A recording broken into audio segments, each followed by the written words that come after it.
नमस्कार। खबर अभी तक देख रहे हैं आप और मैं हूं आपके साथ नासिर कुरैशी। और खबर अभी तक के इस खास ब्रेकिंग बुलेटिन में आपको रूबरू कराएंगे अब तक की बड़ी और अहम खबरों से। और सबसे पहले बात करेंगे उसी खबर की जिसने पूरे देश को गौरवान्वित महसूस कराया है। भारत की बेटियों ने इतिहास रच दिया।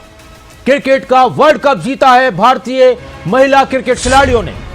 साउथ अफ्रीका को 52 रन से हराया। भारतीय महिला क्रिकेट टीम पहली बार वर्ल्ड कप जीती है। यह तीसरा वर्ल्ड कप था। इससे पहले 2 बार भारतीय टीम को ऑस्ट्रेलिया और इंग्लैंड के हाथों हार का सामना करना पड़ा, लेकिन साउथ अफ्रीका के खिलाफ 2025 का वर्ल्ड कप भारतीय टीम ने जीत लिया है। और ये शानदार प्रदर्शन हमेशा याद रहेगा। जब भी क्रिकेट की दुनिया में कुछ लिखा जाएगा तो भारतीय क्रिकेट टीम की जीत का यह अध्याय जरूर लिखा जाएगा कि किस अंदाज में भारतीय टीम ने सेमीफाइनल में ऑस्ट्रेलिया को हराया और फिर किस अंदाज में फाइनल में जीतकर साउथ अफ्रीका को हराया। और उस तरह से जश्न मनाया गया। पूरा देश आज खुश है, गौरवान्वित है, गर्व कर रहा है इन सभी खिलाड़ियों पर, सलाम कर रहा है इन सभी खिलाड़ियों को जिन्होंने देश की शान और देश का मान बढ़ाया है। शेफाली वर्मा को प्लेयर ऑफ द मैच का खिताब दिया गया। स्मृति मंधाना इस वर्ल्ड कप की सेकंड टॉप स्कोरर रही। साउथ अफ्रीका की जो कप्तान है विल्फ्रेड वुड टॉप स्कोरर रही। दीप्ति शर्मा ने इस वर्ल्ड कप में सबसे ज्यादा विकेट चपकाए और उनको प्लेयर ऑफ द टूर्नामेंट चुना गया। और फाइनल में जो शानदार प्रदर्शन दीप्ति का था वो वाकई में काबिल तारीफ है। और शेफाली वर्मा मौके का फायदा उठाया, मौके पर चौका मारा। शेफाली वर्मा ने फाइनल में बैट से भी कमाल किया और बॉल से भी कमाल किया और प्लेयर ऑफ द मैच रही शेफाली। कप्तान कौर हरमनप्रीत कौर ने कई मैचों में पारी संभाली है, कप्तानी पारी खेली है। ऋचा घोष ने विमेंस वर्ल्ड कप में सबसे ज्यादा 6 लगाए। न सिर्फ वर्ल्ड कप का खिताब अपने नाम किया है टीम इंडिया ने, बल्कि दिलों में भी जगह बनाई, लोगों का दिल भी जीता और मैच भी जीता। और आज पूरा देश बहुत खुश है। देश के प्रधानमंत्री, देश की राष्ट्रपति, अलग अलग राज्यों के मुख्यमंत्रियों की तरफ से, खिलाड़ियों की तरफ से, फिल्म अभिनेताओं की तरफ से, राजनेताओं की तरफ से टीम इंडिया की इस शानदार विजय पर बधाई दी जा रही है। प्रधानमंत्री नरेंद्र मोदी ने लिखा कि पूरा भारत क्रिकेट टीम की सफलता से खुश है। उन्होंने बयान भी दिया, ये भारत का पहला महिला विश्व कप है। महिला क्रिकेट टीम को बहुत बहुत बधाई देता हूं। सफलता देश के करोड़ों लोगों को प्रेरित करेगी। पूरा भारत अपनी क्रिकेट टीम की सफलता से बहुत खुश है। ये भारत का पहला विमेंस वर्ल्ड कप है।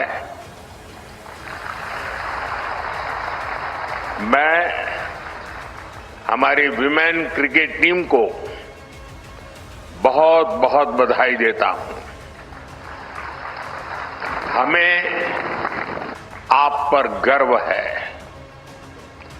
आपकी ये सफलता देश के करोड़ों नौजवानों को प्रेरित करेगी। और एक और अहम खबर शिमला से। मुख्यमंत्री सुखविंदर सिंह सुक्खू ने बड़ी घोषणा की है। रेणुका ठाकुर को 1 करोड़ रुपए हिमाचल सरकार की तरफ से भी दिया जाएगा। सीएम सुखविंदर सिंह सुक्खू ने रेणुका ठाकुर से फोन पर बातचीत की। हमारे देश की बेटियों ने इतिहास रचा है, मुख्यमंत्री का बयान। विश्व कप जीतकर देश का मान बढ़ाया। सरकार की तरफ से 1 करोड़ रुपए की घोषणा की गई है रेणुका ठाकुर के लिए। हिमाचल की रहने वाली हैं रेणुका ठाकुर।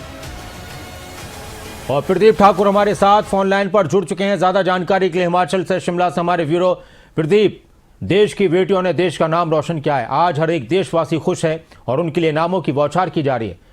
हिमाचल सरकार की तरफ से रेणुका ठाकुर के लिए किस तरह की घोषणा की गई और क्या कुछ कहा गया मुख्यमंत्री की तरफ से? बिल्कुल, देखिए, बीते कल जो भारतीय महिला टीम ने क्रिकेट विश्व कप को जीता है और उसमें हिमाचल प्रदेश के शिमला जिला के रोहडू क्षेत्र के जो पारसा गांव है वहां की रहने वाली रेणुका ठाकुर ने भी बेहतरीन प्रदर्शन किया और अच्छी गेंदबाजी की है। तो कहीं ना कहीं जीत में जो है वो भी श्रेय जाता है।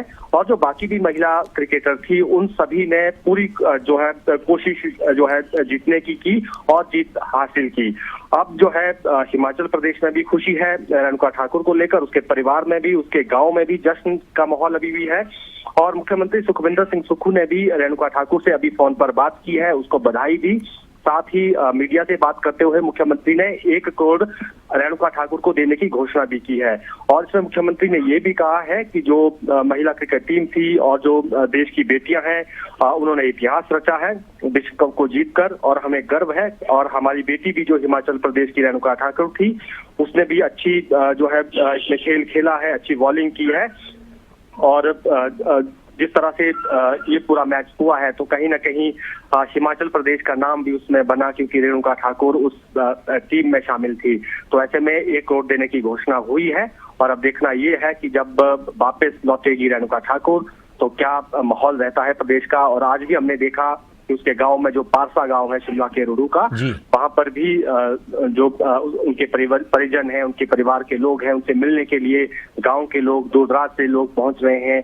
और काफी संख्या में जो है वो वहां पर लोग पहुंचे, उनको बधाई दी। और बीते कल भी शाम को आस पड़ोस के लोग उनके घरों में डटे रहे, टीवी स्क्रीन के सामने रहे और पूरा मैच देखा। और जब जीत हासिल की तो पहाड़ी नाटी वहां पर डाली गई। तो कहीं ना कहीं एक जश्न जैसा माहौल बना और खुशी जो है सब लोगों में देखने को मिली। उसके परिजन, खासतौर पर माता पिता और उनके भाई काफी खुश हुए जब जो है वो जीत दर्ज की है, क्योंकि उस टीम में उनकी बेटी बहन भी उसमें शामिल थी। तो कहीं ना कहीं अब कह सकते हैं कि प्रदेश सरकार ने एक बड़ा इनाम, 1 करोड़ रुपए का बड़ा इनाम जो है वो रेणुका ठाकुर को दिया है। शुक्रिया प्रदीप इस पूरी जानकारी के लिए, बातचीत के लिए। तो देश के अलग अलग राज्यों में उन राज्यों की जो खिलाड़ियां भारतीय टीम के लिए खेली हैं, उनके लिए इनामों का ऐलान किया जा रहा है। और अब आगे बढ़ते हैं एक और अहम खबर की तरफ।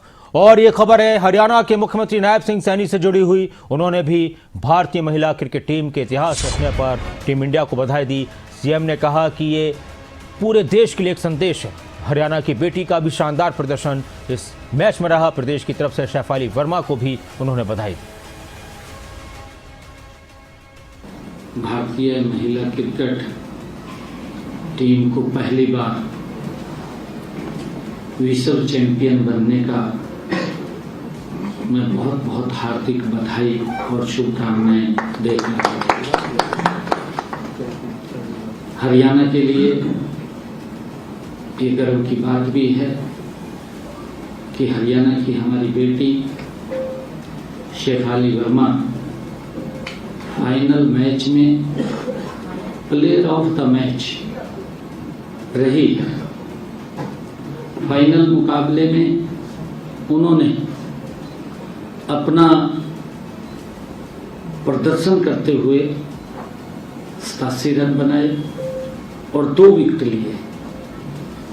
मैं पूरे प्रदेश की तरफ से हमारी बेटी के इस ऐतिहासिक प्रदर्शन पर मैं अपनी ओर से, हरियाणा के जन की ओर से मैं बहुत बहुत शुभकामनाएं शेफाली बेटी को प्रेषित करता हूं।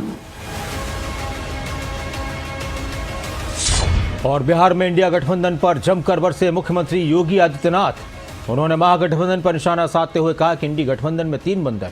महागठबंधन में मुख्यमंत्री का यह बयान है। पप्पू, टप्पू और अप्पू की जोड़ी है। पप्पू सच नहीं बोल सकते, टप्पू सही देख नहीं सकता, अप्पू सच सुन नहीं सकता। कुछ इस अंदाज में महागठबंधन के नेताओं पर मुख्यमंत्री योगी आदित्यनाथ ने निशाना साधा। बहन और भाइयों, आपने गांधी जी के 3 बंदरों के बारे में सुना होगा। गांधी जी के 3 बंदर थे। गांधी जी ने तो उनको उपदेश दिया था, बुरा मत देखो, बुरा मत सुनो और बुरा मत बोलो। लेकिन आज इंडी गठबंधन के 3 और बंदर आ गए। ये 3 बंदर पप्पू, टप्पू और अप्पू के नाम पर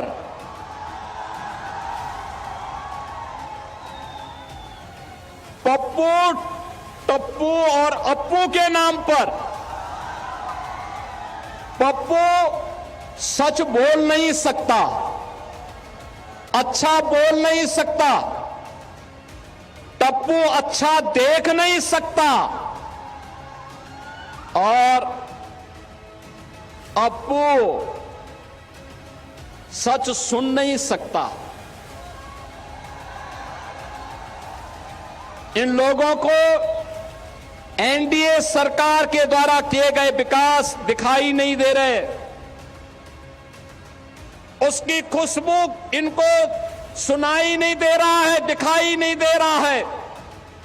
ये उसके बारे में बोल नहीं सकते, सुन नहीं सकते, देख नहीं सकते, और इसीलिए तो दुष्प्रचार कर रहे हैं।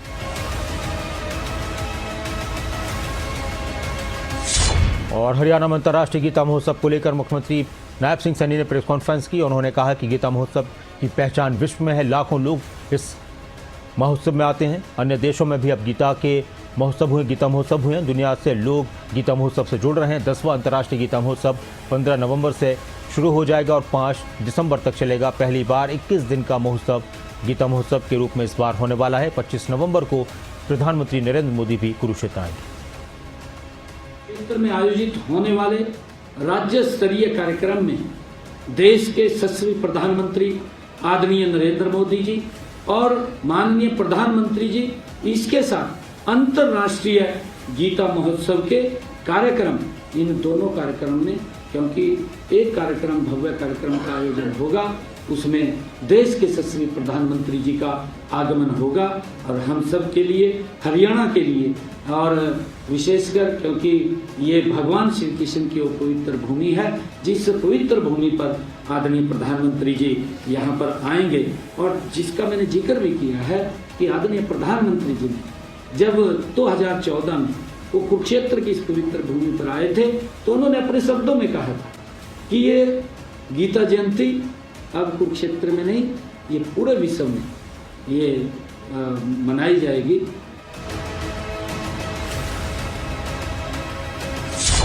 और मुख्यमंत्री नायब सिंह सैनी की अध्यक्षता में हरियाणा कैबिनेट की बैठक इस वक्त चल रही है।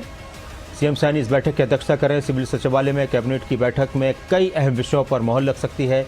कई ऐसे नियम हैं जिन पर संशोधन हो सकता है। पीएम मोदी के दौरे को लेकर भी चर्चा होगी। 25 नवंबर को प्रधानमंत्री नरेंद्र मोदी हरियाणा आने वाले हैं। गीता महोत्सव के कार्यक्रम में भी शिरकत करेंगे और गुरु तेग बहादुर जी के 350वें शहीदी दिवस के कार्यक्रम में भी शिरकत करेंगे। तो कैबिनेट की बैठक की तस्वीर हैं जो अभी हरियाणा के मुख्यमंत्री नायब सिंह सैनी की अध्यक्षता में चल रही है सिविल सचिवालय में। और जो कैबिनेट की बैठक, इसमें कई महत्वपूर्ण विषयों पर चर्चा हो रही है, जिसमें ऑनलाइन ट्रांसफर की पॉलिसी में बदलाव हो सकता है। बदलाव है 2025 D employment of contractual person policy 2022 में भी संशोधन पर चर्चा। हरियाणा आबादी देह अध्यादेश 2025 का अनुमोदन। विकास परियोजनाओं के लिए सरकारी विभाग और सरकारी कंपनियों को स्वेच्छा से प्रस्तुत की गई भूमि की खरीद के लिए नीति 2025 में भी संशोधन किया जाएगा। टीचर ट्रांसफर पॉलिसी के ड्राफ्ट पर भी चर्चा होगी। किफायती आवास योजना 2013 में संशोधन किया जाएगा। हरियाणा सरकार द्वारा शहीदों के आश्रितों को नौकरी के लिए हरियाणा सरकार की नीति में छूट से संबंधित चर्चा की जाएगी। हरियाणा लॉजिस्टिक और वेयर हाउसिंग नीति 2025 की स्वीकृति भी मिल सकती है। पंजाब ग्राम शामलात भूमि विनियमन 2064 में भी संशोधन होगा।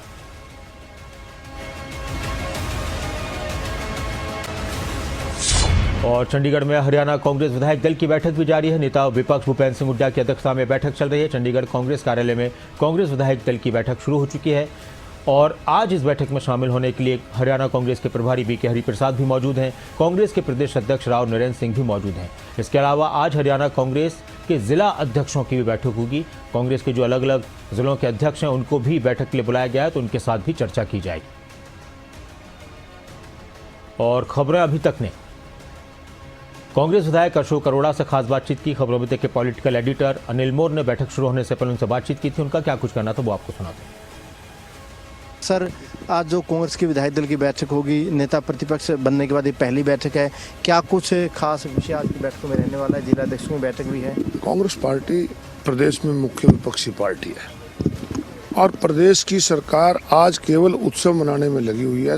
लोगों की जो आम जरूरत है उसको पूरा नहीं हो रहा।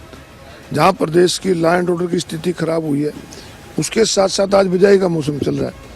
मार्केट से डीएपी गायब हो चुकी है। डीएपी किसान को मिल नहीं रही है। डीएपी नहीं मिलेगी तो बिजाई का मौसम उसका नुकसान हो जाएगा। सरकार दावा करती है कि हमने 24 जिनसों पे एमएसपी दे दी है। मुख्य 4 जिनसें हरियाणा प्रदेश में होती है। आज धान और बाजरा मंडी में आ रहा है, गेहूँ और सरसों। आज धान की ये पोजीशन है कि पहली बार हुआ जब से सरकारी खरीद होने लगी है, 600 रुपये क्विंटल तक के कट मुख्यमंत्री के अपने जिले में लग रहे हैं। तो ऐसे में कि जब सरकार विफल हो जाती है लोगों की जरूरतों को पूरा करने, तो मुख्य विपक्षी पार्टी की भी एक जिम्मेवारी उतनी बनती है। इस सिलसिले में आज विधायक दल की मीटिंग बुलाई गई है और उसमें सब चर्चा होंगी। इसके अलावा जो विधायकों के अपने हल्के की कोई बातें हैं उन पे भी चर्चा होगी और हमारा प्रयास होगा कि हम लगातार संघर्ष सरकार को घेरने की रणनीति आप बनाएंगे। मुद्दों की आपके पास कमी नहीं, लेकिन सर इस बैठक से पहले कांग्रेस भी एक मुद्दे पर घिर चुकी है। आपके पुराने साथी संपत सिंह साहब वो कांग्रेस छोड़कर चले गए। मैं कहता हूँ हम संघर्ष करके लोगों को राहत दिलाने का प्रयास करेंगे। संपत सिंह जी हरियाणा प्रदेश के वरिष्ठ नेता हैं। पार्टी उन्होंने क्यों छोड़ी इसके बारे में तो वही बता सकते हैं। तो ऐसे समय में जब आज हरियाणा प्रदेश की सरकार विफल है और विपक्षी पार्टी कांग्रेस पार्टी आज लड़ाई लड़ने जा रही है, ऐसे में उनको साथ नहीं छोड़ना चाहिए था और मेरा व्यक्तिगत मानना है कि उनको अपने फैसले पर पुनर्विचार करना चाहिए। आपने कहा कि उनको फैसले पर पुनर्विचार करना चाहिए, लेकिन जो उन्होंने पत्र लिखा है उसमें कहीं ना कहीं बड़े आरोप लगाए गए। जो 2009 से लेकर 24 तक कांग्रेस में क्या कुछ हुआ, हुड्डा साहब को लेकर भी कई तरह की बातें उन्होंने लिखी है कि कितने कांग्रेस के नेता छोड़कर चले गए। उन बातों पर को कैसे देखते हैं? मुझे वो भी दिन याद है जब हुड्डा साहब के साथ होते थे। इस प्रकार अगर कोई ग्रीवेंसीज आ जाती हैं आपस में तो मिल बैठ के उसको सुलझा लेना चाहिए। कुलदीप शर्मा भी नाराज लग रहे हैं, बड़े तगड़े बयान दे रहे हैं हुड्डा साहब को लेकर। कुलदीप शर्मा जी और हुड्डा साहब पक्के दोस्त हैं, आपस में सुलझा लेंगे। दोस्ती का मामला है, उनकी दोस्ती का मामला है। और कांग्रेस विधायक अकरम खान ने भी खबरों अभी तक से बातचीत की। इस दौरान उन्होंने अनुशासन समिति की बैठक को लेकर जानकारी दी कि किस तरह की रूपरेखा रहने वाली है, किस तरह की कार्रवाइयां हो सकती हैं। अनुशासन समिति के भी सदस्य हैं। कल आप लोगों ने अनुशासन समिति की एक बैठक ली और उसी शाम संपत सिंह कांग्रेस छोड़कर चले गए। क्या वजह रही संपत सिंह की कांग्रेस छोड़ने की और उनकी तरफ से जो बातें लिखी गई है उन्हें कैसे देखते हैं? देखिए, संपत सिंह जी एक बहुत वरिष्ठ नेता है, सीनियर नेता है। क्या उसकी वजह रही, अब पार्टी इसके बारे में कोई ना कोई बातचीत करेंगे। देखिए इसमें हाईकमांड की तरफ से क्या बात होती है। और बाकी कल अनुशासन कमेटी की मीटिंग थी, आप यहाँ थे ही मौजूद, आपसे बातचीत हुई इसके बाद भी। और जो आज आप रणनीति बनाएंगे, तमाम विधायक इकट्ठा होंगे, उसके बाद जिलाध्यक्ष की बैठक है, सरकार का भी 1 साल का कार्यकाल हो चुका है। क्या लगता है सरकार कैसे काम कर रही है और आज क्या कुछ रणनीति रहेगी? देखिए, सरकार हर फ्रंट पे फेल है। चाहे वो रोजगार की बात हो, चाहे वो डेवलपमेंट की बात हो, लॉ एंड ऑर्डर की बात हो, चाहे वो किसानों की फसल की उठान की बात हो, चाहे खाद की बात हो, चाहे रेट की बात हो। जैसे अब गन्ने का रेट कम से कम 500 रुपये आना चाहिए था, उससे भी कम आया। जो लागत है किसान की वही पूरी नहीं हो रही। तो इस प्रकार से कई मुद्दे हैं और अपने अपने हलकों के मुद्दे तो हमारे हैं ही हैं, जिनके बारे में आज चर्चा करी जाएगी और आने वाले स्तर में उसको उठाया जाएगा। और सर, जो आपकी अनुशासन समिति पूरे प्रदेश में दौरा करेगी, तमाम नेताओं से आप मिलेंगे, लेकिन लगातार बयानबाजी भी जारी है। कुलदीप शर्मा लगातार काफ़ी बयान दे रहे हैं, उनके बेटे को टिकट क्यों नहीं दी, भूपेंद्र सिंह हुड्डा साहब को, दीपेंद्र हुड्डा को एक तरीके से दोषी भी मान रहे हैं। उनको कोई नोटिस दिया, बातचीत आपने की? देखिए, कल इस बात का भी आप लोगों ने जिक्र करा था, लेकिन हमारे चेयरमैन साहब ने भी और मैंने भी उसको देखा नहीं जिस बात की आप बात कर रहे हैं। लेकिन हाँ, अनुशासन कमेटी पूरे हरियाणा प्रदेश के अंदर जोन बनाए हमने 5। पाँचों जोनों के दौरा करेगी। जो डीसीसी प्रेसिडेंट हैं, हमारे विधायक हैं, पूर्व विधायक हैं, ब्लॉक के पूर्व अध्यक्ष हैं, पीसी डेलीगेट्स हैं, इनको 5 सेक्टर में हमने प्रदेश को बांटा है। 5 सेक्टर बनाए हैं और एक एक करके इनको 5 को कवर करा जाएगा। 4-4, 5-5 जिलों के साथ। सवाल कर लेता हूँ सर, संपत सिंह का जाने का नुकसान रहेगा? जी देखिए, पार्टी को इस चीज़ का नुकसान तो है ही। क्या वजह रही है, क्या नहीं रही है, इसके बारे में बातचीत करेंगे। बिल्कुल। देखिए, अकरम खान साहब थे, इनकी तरफ से भी तमाम बातें की गई। हरियाणा कांग्रेस की अध्यक्ष की जिम्मेदारी राव नरेंद्र सिंह को मिली है। कांग्रेस की गुटबाजी हमेशा चर्चा में रहती है। क्या कांग्रेस एकजुटता के साथ अपने आप को मजबूत कर पाएगी? क्या राव नरेंद्र सबको साथ लेकर चल पाएंगे? संपत सिंह के विषय पर, कांग्रेस में अनुशासन समिति के विषय पर, कांग्रेस की एकजुटता के विषय पर, सरकार को घेरने जैसे मुद्दों के विषय पर खबरें अभी तक के पॉलिटिकल एडिटर अनिल मूर से कांग्रेस के प्रदेश अध्यक्ष राव नरेंद्र ने खास बातचीत की, वो भी आपको सुनाते हैं। आज हरियाणा कांग्रेस की कई महत्वपूर्ण बैठकें चंडीगढ़ में होनी है। बैठकों में क्या कुछ खास रहेगा, बात करने के लिए हरियाणा कांग्रेस के अध्यक्ष राव नरेंद्र सिंह जी इस वक्त हमारे साथ मौजूद है। राव साहब, जो आज बैठकें होगी, क्या कुछ एजेंडा है, क्या कुछ बैठकें रहेगी आज? जो संभवतः हमारे नवनियुक्त जो विधायक दल का नेता बनाए हैं, जो भूपेंद्र सिंह हुड्डा साहब, उनके बनने के बाद ये पहली मीटिंग है। तो हम हाईकमान का आभार भी प्रकट करेंगे, साथ में सभी विधायक साथियों से बैठ करके भविष्य की रणनीति के बारे में विचार विमर्श करेंगे। ये मीटिंग वैसे CLP लीडर साहब ने बुलाई है, तो बहुत ज़्यादा इस बारे में वो बताएंगे आपको। उसके बाद में 3 बजे जिला अध्यक्षों की मीटिंग है, उसके अंदर भी वो समीक्षा बैठक है एक तरह से, कि हम उसमें सभी साथियों से जो भी पिछले महीने के अंदर पार्टी ने कार्यक्रम दिया, टारगेट दिया, वोट चोर गद्दी छोड़ हस्ताक्षर अभियान, उन सब के ऊपर समीक्षा करेंगे, उनसे प्रगति रिपोर्ट ली जाएगी और भविष्य के बारे में भी उनको टारगेट दिया जाएगा, भविष्य का भी कैसे कार्य करना है इस बारे में उनसे लिया जाएगा। और कोई भी जो भी समस्या है, जिले की कोई बात होगी तो हम उनसे करेंगे। जो संगठनात्मक चर्चा आप जिला अध्यक्षों से करेंगे, जिला अध्यक्ष तो बना दिए है, लेकिन जो जिला अध्यक्षों की टीमें होनी थी वो टीमें नहीं बननी, ब्लॉक अध्यक्ष आपने बनाने हैं। संगठन गठन को लेकर भी कोई चर्चा या संगठन का जो संगठन गठन किया जाना है भविष्य को लेकर, वो कब तक मान कर चले? बहुत जल्दी, कोई समय सीमा तो मैं नहीं बता पाऊंगा, लेकिन इतना ज़रूर है कि वो कार्रवाई शुरू हो चुकी है और बहुत शीघ्र ही उनसे नाम आ रहे हैं। ब्लॉक के अध्यक्ष के नाम मांगे गए हैं, जिला की कार्यकारिणी बनेंगी, फिर ब्लॉक की कार्यकारिणी बनेगी। हम बूथ तक कमेटियां बनाए ताकि संगठन को मजबूती से खड़ा किया जाए। अब एक्शन की बात कही, अनुशासन समिति बना दी है, क्या कांग्रेस में अनुशासन बन पाए? नेता है, तमाम गुट खत्म होकर एक मंच पर काम कर पाएंगे? निश्चित रूप से मुझे पूरा विश्वास है, कांग्रेस के लोग, कांग्रेस के नेता कार्यकर्ता बहुत ही अनुशासित हैं और मिलकर काम करेंगे। और मुझे पूरा भरोसा है, जो हमारी पार्टी चाहती है, हमारे अध्यक्ष आदरणीय खड़गे चाहते हैं, हमारे नेता विपक्ष आदरणीय राहुल जी चाहते हैं, उसके मुताबिक कांग्रेस का हर कार्यकर्ता, हर नेता उसके मुताबिक चलेगा, अनुशासन में रहेंगे। बैठक से पहले पूर्व मंत्री संपत सिंह कांग्रेस से छोड़कर चले गए, वरिष्ठ नेता रहे हैं, कई बार वो मंत्री भी रहे। उनकी तरफ से जो एक पत्र खड़गे साहब को, राहुल गांधी को लिखा गया, उसमें कहीं ना कहीं बड़े आरोप हरियाणा कांग्रेस के जो नेता प्रतिपक्ष हैं, वरिष्ठ नेता भूपेंद्र सिंह हुड्डा साहब, उनको लेकर लगाए गए हैं। संपत सिंह का जाने का कितना नुकसान, और उनकी तरफ से जो आरोप लगाए गए हैं, साफ साफ उन्होंने लिखा है कि 2009 से लेकर 24 तक कांग्रेस की इतनी बुरी हालत क्यों हुई है? देखिए, मुझे अभी पत्र की कॉपी नहीं मिली है, मीडिया के माध्यम जरूर मुझे पढ़ने का मौका मिला है। हमारे लिए कांग्रेस का हर साथी, हर वो कार्यकर्ता, हर वो वोटर, हर वो नेता हमारे लिए महत्वपूर्ण है। और हम चाहते हैं कि हर कांग्रेस का कार्यकर्ता, अब अगर उसके दिल में कोई बात है तो अपने हाईकमान तक जरूर वो बात रखे। जो मेरे लायक बात है मुझे बताया जाए, प्रभारी जी के लायक है तो उनको बताया जाए, और ऊपर है तो वहाँ भी बताया जाए। कोई विधायक दल की बात तो CLP लीडर को बताया जाए। हम चाहते हैं हर कांग्रेस कार्यकर्ता कोई मन की बात तो कहे, लेकिन प्रेस में ना कहे कम से कम।